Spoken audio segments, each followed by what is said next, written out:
ఎన్టీఆర్ భరోసా సామాజిక పెన్షన్ కార్యక్రమం ఈ రోజు రాజోలు గ్రామంలో తెలుగుదేశం జనసేన నాయకుల సమక్షంలో వృద్ధులకు వితంతువులకు పెన్షన్ అందజేయడం జరిగింది.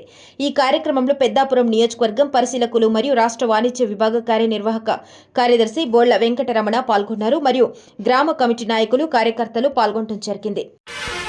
ఈ రోజు రాష్ట్ర వ్యాప్తంగా మరి పండగ వాతావరణంలో ఏదైతే ఉందో పెన్షన్లు ఏదైతే ఉందో మరి ఈరోజు స్టార్ట్ చేయడం జరిగింది.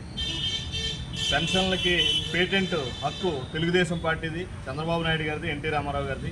పెన్షన్ స్టార్ట్ చేసిందే, సంక్షేమం స్టార్ట్ చేసిందే మరి ఎన్టీ రామారావు గారు.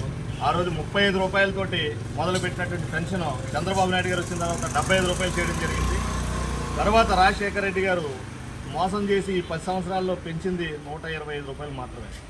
ఆయన పెంచి అది దశల వారీగా అది కూడా 25 రూపాయలు చొప్పున పెంచాడు సంవత్సరానికి. అట్లాగే ఆయన చేసింది ఏంటంటే 200 రూపాయలు పెంచానని చెప్పి గొప్పగా చెప్పుకునే ఘనత వైఎస్ఆర్ది. అలాగే 2014లో చంద్రబాబు నాయుడు గారు